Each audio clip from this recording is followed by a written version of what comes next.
Welcome to the Folk School on Willow Creek, featuring University Distinguished Professor Tom Ezern, singing and telling stories from the Salon on Willow Creek. I need a bed for the night, boys, and my horses need hay. I've been riding that growing blind on the hot dish highway.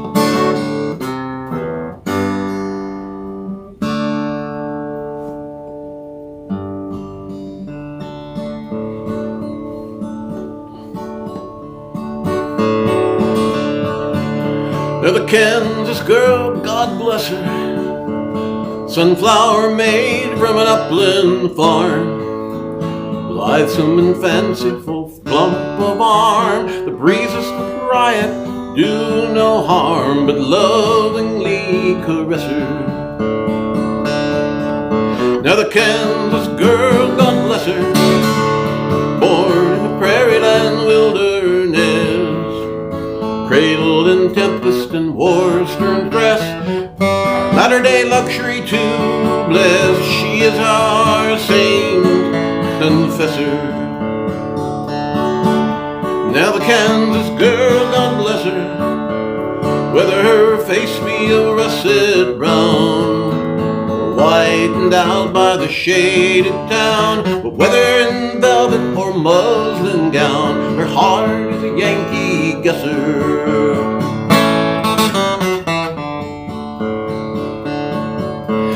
Kansas girl, God bless her, the seminary, graceful limb,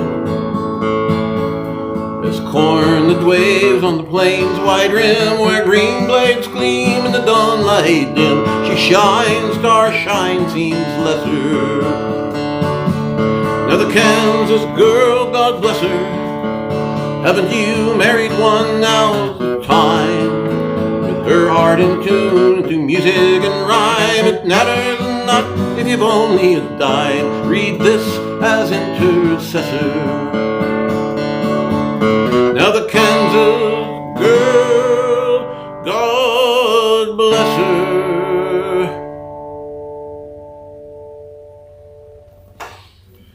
Well, not to be too trendy, but I think we're pretty well in line with Women's History Month, which commences today on it is the 1st of March, isn't it, love? Today is the 1st. There we are. Yeah. And so we started out with the Kansas girl, and partly, it's coincidentally, I suppose, it's Women's History Month, but then I began to think about it as putting this together, but had recently discovered this ballad, The Kansas Girl.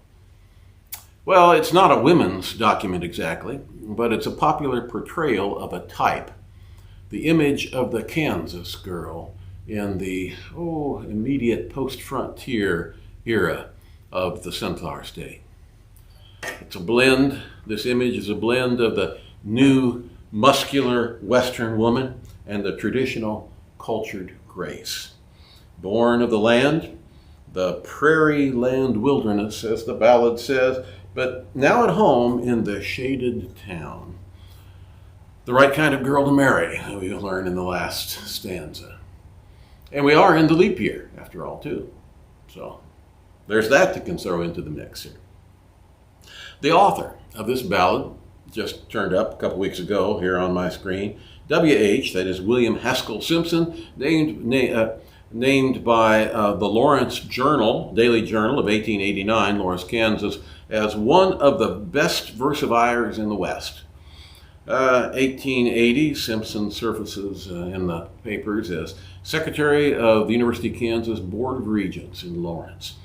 He wrote a history of Lawrence. He's also on staff at the Journal at the same time as working for the university. And he thence moved down to Topeka to work for the Atchison, Topeka, and Santa Fe Railroad, secretary to an executive there in the days when executives had male secretaries. Continued as a contributor to the Kansas Review and to newspapers where he was hailed, as they said, as a literary man. The poem in its original publication in 1889, yes, was dedicated, it says, to Charles F. Scott. Who the heck's that? Well, he's a newsman, another newsman in Lawrence with the Tribune. who at the time of the Ballad in 1889, its appearance, had recently gone to Washington as the Tribune's correspondent. All right, I want to stop there for a moment. These were the days when Lawrence, Kansas, its daily newspaper, would send its own correspondent to Washington, D.C. to cover the news. Yeah. A little postscript to that. The Ballad accords pretty well to other media images of young Kansas women at this fairly optimistic time in the state's history. Now, I'm going to quote a little short vignette from the Wichita Weekly Journal, 29th of January, 1890. Kansas girls are trumps. It is told of two young daughters of Lyman Cook of Smith County that they husked 1,000 bushels of corn for their father, for which he paid them $25. The fathers are not common that appreciate the work of their children as to the money value. And the girls, well, all Kansas girls are uncommon. There we are. He probably had never met any Alaska girls, Dr. Case. We're fairly uncommon ourselves. Radically. Speaking of busy women, anything going on with the NDSU Press these days? Well, yes, there is. All four of our book teams, the students working on books, learning how to do the process. Okay, you're saying something that might be kind of inscrutable to people listening. What the heck is a book team?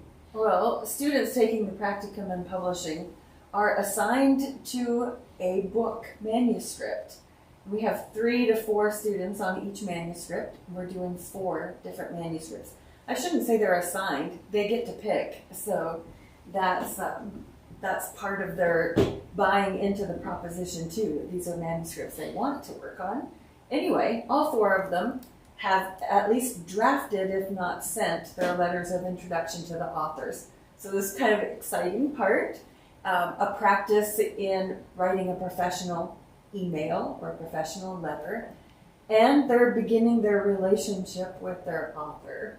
So it's a big deal. Those of you who may be thinking Dr. Kelly has simply turned loose groups of students on to edit University Press books, you really don't know her very well, do you? As the oldest child and first daughter.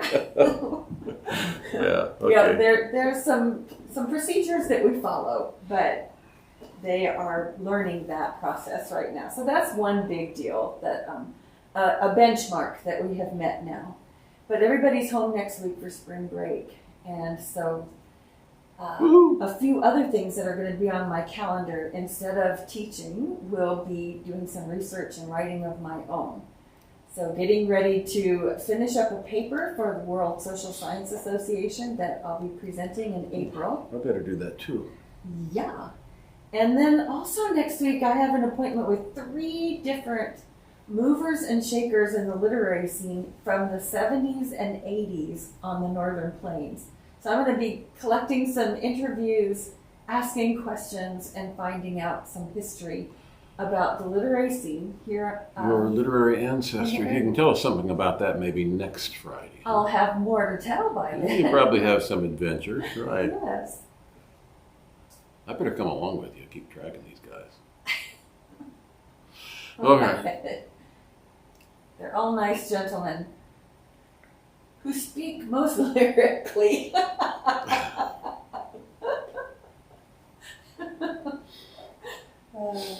Well, I tell you what, let's move on to ballad number 2 on the program tonight. I tell you, over supper here earlier, we got to talking about this because I got a little excited about Goodbye Old Paint. I don't know how many are familiar with the ballad. Don't confuse it with I Ride an Old Paint. That was Carl Sandburg's favorite cowboy ballad. This is Goodbye Old Paint. I don't even know if he knew this song, but a heck of a lot of people did. Not so much today. This was an immensely popular ballad in the mid-20th century, specifically in the Texas Panhandle, in the Southern Plains regions adjacent to that. Malvina's out there. I bet Goodbye Old Paint was sung as was typical in that part of the country as the last waltz of the evening at dances in Cheyenne County in the 1920s, 1930s. played, it recited and sung and discussed, however, at ladies' literary study clubs. So in Texas, this song was embraced as lyric literature. It was performed across the United States and abroad, including, I believe, for crowned heads of Britain by the Cowboy Band of Simmons University. And late in the 20th century, the origin, this ballad is the origin of the title of Larry Murtry's, this is his second novel, Leaving Cheyenne, with the same sense in the novel as in the ballad of the relationship of lovers never quite sorted out properly. Where it came from. Unlike most ballads of the Great Plains, this Act 1, as is the case with several cowboy songs I can think of, has antecedents back deep in English old country balladry. In this case, it's a song called The Wagoner's Lad, as it circulated in America.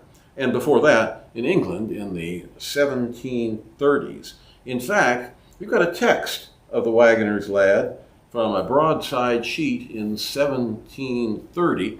Now, this ballad is female persona, female voice, so Dr. Kelly is going to lay it on us, if you would, dear.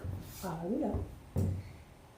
How hard is the fortune of all womankind. How hard is the fortune of all womankind, forever subjected, forever confined. The parent controls us until we are wives. The husband enslaves us the rest of the lives. If fondly we love, yet we dare not reveal, but secretly languish, compelled to conceal. Denied every freedom of life to enjoy, we're shamed if we're kind, we're blamed if we're coy. If fortune we have, oh, then we must be joined to the man that is by our parents designed, compelled for to have the man we never see, no matter if ugly or handsome he be. Well, now that's a pretty simple lament of the woman's lot. Simple, but so deep. Oh my God! Now, see, I think it's pretty straightforward. We don't have any doubt what she thinks. And it's not that far in the past. Now, the song goes into folk circulation. It probably was before that, before it was captured on paper, and then it crosses the Atlantic to America, and the song further evolves. And on the 14th of September, 1916, an English ballad hunter named Cecil Sharp was in Hot Springs, North Carolina, when he heard Jane Gentry sing The Wagoner's Lad, American Appalachian version. Oops, where's my... Okay, so now this one, two things different about it. One of them, it introduces dialogue into the ballad, answering back and forth. And the other one is, I think it's a more texture and ambivalent encounter here. And to me, the song is getting more interesting. Okay, so I'll be leading off. In old North Carolina, I was bred and was born, and in my own country, I was a great scorn. So I was riding one morning in May, I met as fair damsel as ever you might see. I viewed her features, and she pleased me well. I forced all on her my mind for to tell. She quickly consented my bride for to be, but her parents wasn't willing for she to have me. I am a poor girl, and my fortune is bad, and I've duly been courted by the wagoner lad. I've duly been courted by day and by night, but now he's a-loaded, he's going away. Your horses is hungry, go feed them some hay. Come set down beside me, is all I can say. My horses ain't hungry, they won't eat your hay. So farewell, pretty Dancy, I've no time to stay. Your horses is not geared up, nor your whip in your hand. Come set you down by me, just at my command. My horse is geared up, my whip in my hand. So farewell, pretty Nancy, I got no time to stand. I've duly been courted by day and by night, but now he's loading, he's going away. But if ever I meet him, I'll crown him with joy and kiss the sweet lips of my wagoner boy. There we are. Now the song's in America, but really, already. Meanwhile, at Cheyenne Frontier Days in 1910, John Lomax came out prowling around, asking cowboys what songs they knew. Met an old college buddy from the University of Texas, who then sang him his rendition of Old Paint, which was an adaptation of the Wagner's Boy, which John Lomax wrote down and published in Cowboy Songs and Other Frontier Ballads in 1909. Or it's 1910. Meanwhile, again, on a cattle drive on the Chisholm Trail back in 1871, an ex-slave named Charlie Willis from near Austin, Texas. Well, here's the story. As recorded in a standard reference work in African American history, Black Past, the reference work compiled by the fine Western historian Quintard Taylor. African American cowboy Charlie Willis was recognized as a singing cowboy who authored the popular trail song Goodby, Old Paint. Willis was a skilled cowhand who not only sang songs from the trail, but who contributed to preserving authentic cowboy music from the era. Charlie Willis was born in 1847 in Milam County, outside of Austin, Texas. Freed after the Civil War, he headed to West Texas at age 18 and found work breaking wild horses at the Morris Ranch in Bartlett, Texas. In 1871, at age 24, he rode the Chisholm Trail 1,000 miles north into Wyoming Territory as a drover. Charlie was musically knowledgeable and talented. He became known for the songs he brought back from the trail. In 1885, Willis taught his favorite song, Goodby, Old Paint, to Morris's 7-year-old son, Jess. As an adult, Jess Morris became known as a talented fiddler, and though credited with authoring Goodby, Old Paint, he was quick to clarify that he had learned the song from Charlie Willis as a child. In 1947, John Lomax, a pioneering musicologist and folklorist, recorded Morris singing and playing Willis's song, and later sent it to the American Folklife Center at the Library of Congress, where it is preserved. Charlie Willis married Laura Davis around 1870. They had 4 sons and 3 daughters. Willis died in 1930 at the age of 80 and is buried in the Davila Cemetery, which is adjacent to the property Willis owned near Bartlett. Family tradition claims that Charlie did indeed have a horse named Old Paint, who was a trusted companion and confidant on the trail. Thanks for carrying the story there, Dr. K. And now, we must go by Charlie Willis's grave. Could do that. Yeah. We know, though, he is to be credited not exactly as the author in some modern sense of the ballad that we're concerned with here, but he didn't write it from scratch, but he reconstituted it from the oral tradition and passed it. The tradition passed from England to the American South and then absorbed by enslaved African Americans, and then he passed the song to his Texas boss's son, young Jess Morris, who, notwithstanding recorded versions on vinyl and various artists taking up the song, it was Jess Morris who popularized and embedded the song in his stomping grounds of West Texas and adjacent tracts of the Great Plains. A popular singer and fiddler for dances, traveled widely, and then, catching the notice of an aging John Lomax, invited to the Library of Congress to record Old Paint for posterity. Now, most sources say in 1947. No, we got the goods on this. It was 1941. We read in the Texoma Times, the 13th of March, 1941, several weeks ago, I just love this, Mr. Morris received a letter from Mr. John A. Lomax of the Library of Congress, Washington, asking him to make a record of Goodby, Old Paint so that it could be kept at the music division of the library, just as Mr. Morris sang it to his many friends over the Panhandle country in past years. The library at Washington paid his expenses of making the record, which is made by the Myers Music Company of Amarillo, and it is now one of the most valuable collections of the National Library. Mr. Lomax is nationally known as a collector of folk songs and cowboy ballads for the Library of Congress. And so now we sing the Morris Lomax text from 1941. And I do so, Dr. K, with some trepidation. Why? Because the original Jess Morris recording is on the Library of Congress website, and nobody can equal that.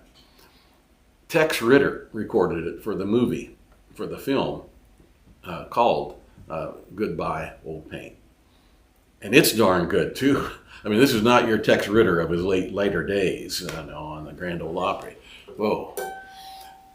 I'll give it my best shot, folks.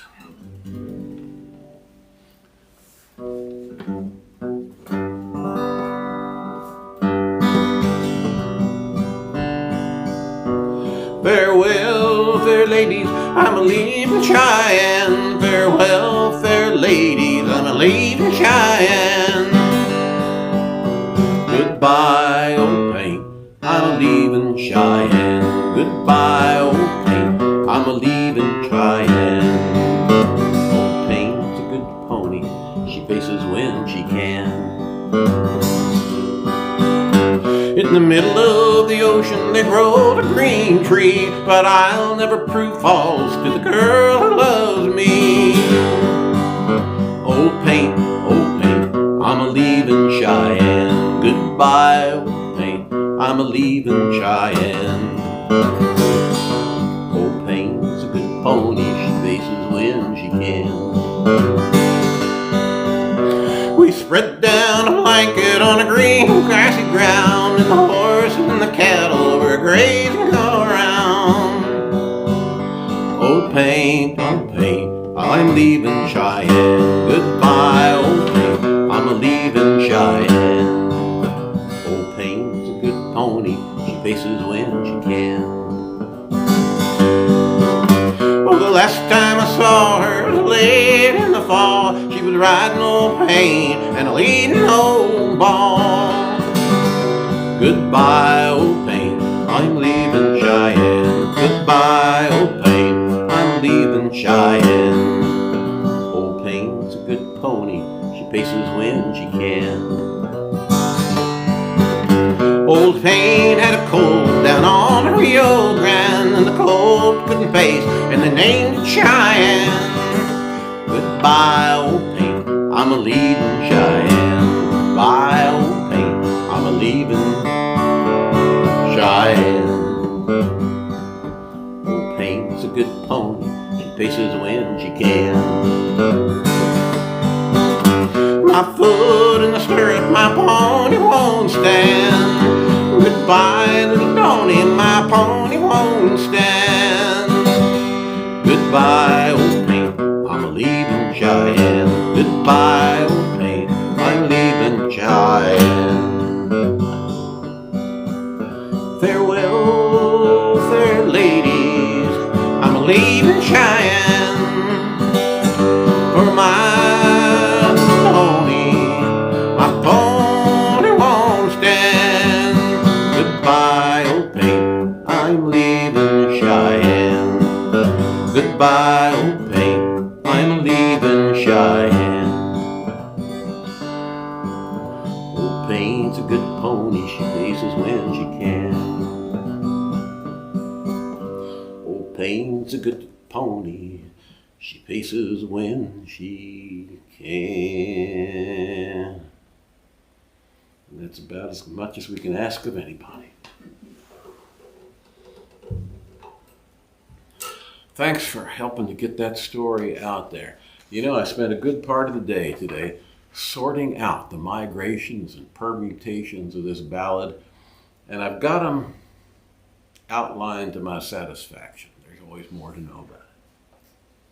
Goodbye, old paint.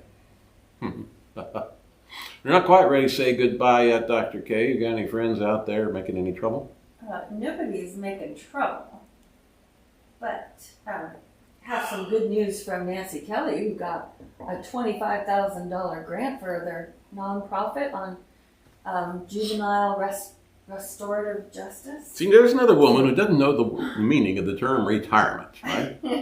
Actually, I think maybe, Nancy, you got a pretty good idea what retirement should be about. Yeah. That's a pretty good deal. And Eric out at Spirit Lake, I think he must be taking a few minutes from his own writing, just a little while, to see what you're up to.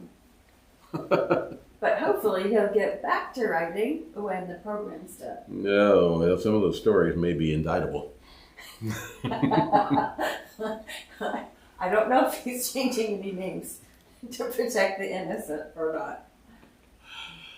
Well, you know, since we're kind of doing ballads for Women's History Month, we might mention, we won't call them out by name because that would not be cool with their high school friends, perhaps. But we have a couple of nieces who are distinguishing themselves as high school athletes, as state champions, state champion bowlers in Kansas, right?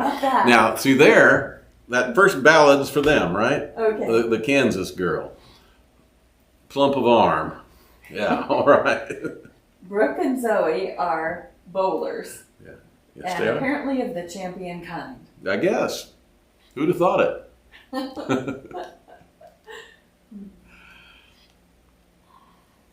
I have one more big story here to tell you. It's a story, speaking of Prairie women then, of an immigrant woman named Wilhelmina Geisler. It's well known in certain parts of the Northern Plains, particularly people of German and Russian ancestry, but not much well known outside that community or outside the immediate region. And I'm about to sing a ballad called Martyr Mother, because it's about Minnie Geisler, the martyr mother of the German Russians. And Ken Smith, by the way, in Ellendale, helped me dig out some of the details of this ballad, and we can take you to the stand where Minnie Geisler, on the 9th of April, 1898, after seeing a prairie fire sweeping in from the northwest and knowing her daughters were out there in danger, went racing out from their house in between Ashley and Dry Lake, for those who are from McIntosh County out there. There may be some. And I say we could walk you out to the very place where this house stood. And the fire was whipping across Dry Lake, which is now 25 feet deep and full of walleye. But at that time, of course, it was Dry Lake, right? But foliage carried a real hot fire. One of the daughters escaped the blaze. The other tripped in a gopher hole. The blaze swept over. Her mother ran through the blaze to her, and both died of their burns.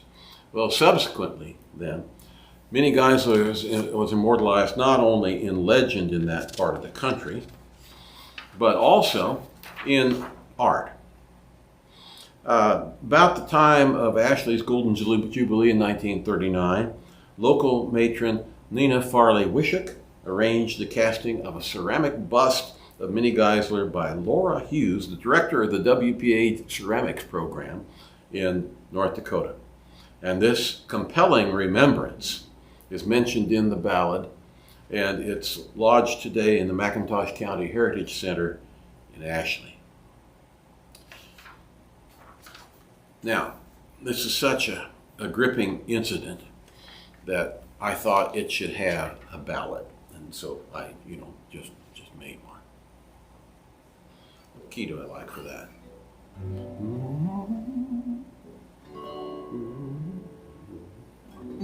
Let's use that one.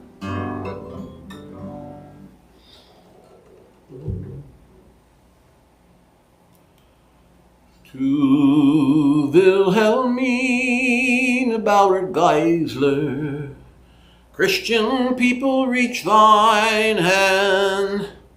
Martyr Mother of the German, Russian people of this land, thinking only of another, she sacrificed her life that day.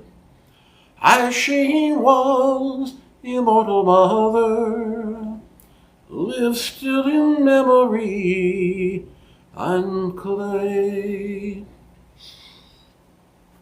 Prairie Farm, McIntosh County, April 1898. Wilhelmina and her Anna died in a prairie fire that day. While young Hannes labored plowing, poor Anna fell to ground and lay. Courage and love her deed endowing, brave men ran through fire that day. We sing the song of Wilhelmina. We view her visage cast in clay. There is a miracle that happens for believers, so they say. By her faithfulness engendered, here for the people of the land. Brave men his cheek in cold clay rendered, curiously warms the touch of the hand.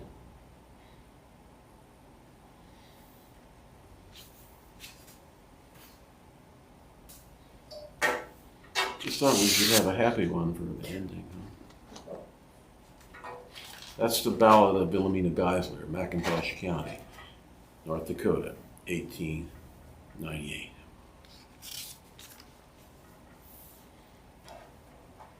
Anything else we need to be announcing before we get down to the denouement here, Dr. K? I don't think so. Okay. Unless you want to talk about the flowers. Oh, actually, think about that. We had a bit of a crisis here the past week. We ran out of Hudson cream unbleached short patent flour, which is our all-purpose flour in the household. Not so much used by Dr. Kelly because she's a real baker, you know, that works with bread dough. Dakota-made Yes, bread flour. and she bakes with Dakota-made bread flour made here at the State Mill and Elevator in Grand Forks, North Dakota. I tend to be the do things like biscuits and muffins and such, and I need a good all-purpose flour. And there's no better all-purpose flour than Hudson cream. Don't settle for anything else, and it's got the cow on it. The other thing I stuck up here is, we've been having some ungodly seasonable weather, as in unseasonable, 50-some degree days here. Get to thinking about garden seeds, and I've been stocking up, Dr. K, to get ready. I see. We haven't eaten half of what's in the freezer yet, and hardly anything that was canned. But I picked out a couple that I picked up here from Livingston Seed. That's buttercup squash. That's North Dakota Agricultural College release, the finest flesh roasting squash that you can get. And of course, American purple top rutabaga, because we live in Norwegian country and we've learned the virtues of that root vegetable that some people refer to as a Swede. Yeah. Thinking ahead about that. Maybe a little early yet. What do you think? Yeah, it's been about 3 months for putting in a garden.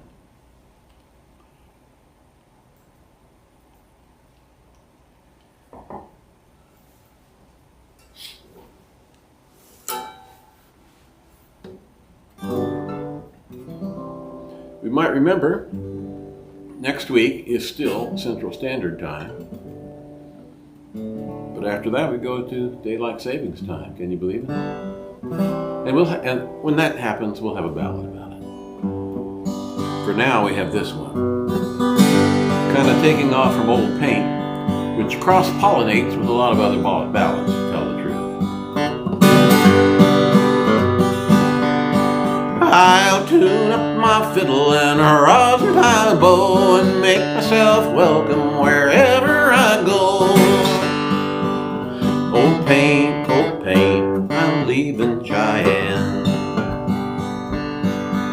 Jack of diamonds, I know you of old. You've robbed my poor pockets of silver and gold. Oh paint, I'm a leaving Cheyenne. Oh paint, I'm a leaving Cheyenne. Rye whiskey, rye whiskey, rye whiskey, I cry. If you don't give me rye whiskey, I surely will die. On the order of service for tonight, this ballad is listed as a Lenten ballad because I do give up for whiskey for Lent. If the ocean was whiskey and I was a duck, I'd dive to the bottom and never come up. Oh paint, I'm a leaving Cheyenne. Goodbye, oh paint, I'm a leaving Cheyenne. There's beefsteak when I'm hungry, rye whiskey when I drive, greenbacks when I'm hard up, and religion when I die. Goodbye, oh paint, I'm leaving Cheyenne.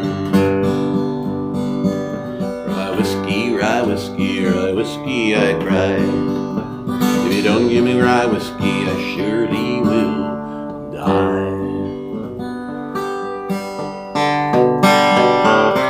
Well, dear, in the end of the play,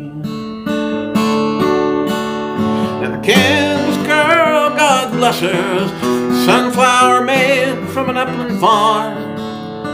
She was born upon the prairie, earns her keep with her strong arm. Kansas girl, God bless her, why haven't you married one?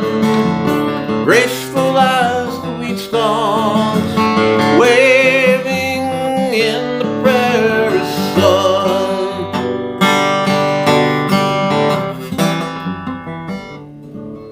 Now sing with Minnie Geisler, with her visage cast in clay. She tried to save her daughter, sacrificed their life that day. Martyr Mother of the German, Russian people of our land. Courage and self-sacrifice, only a mother can understand. May she rest in peace. Well, a tear in the end of our play, where the sound that was heard, a discouraging word, and the skies are not cloudy. Oh, not cloudy all the day.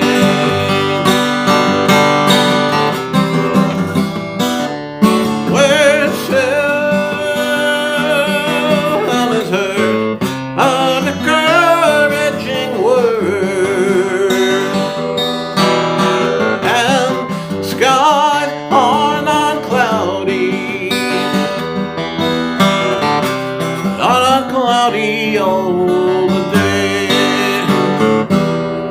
No, the skies are not cloudy all day. Dr. Kelly? We now conclude today's edition of the Folk School on Willow Creek. We invite you to join us again next Friday at 8 p.m. Central Time for more songs and stories.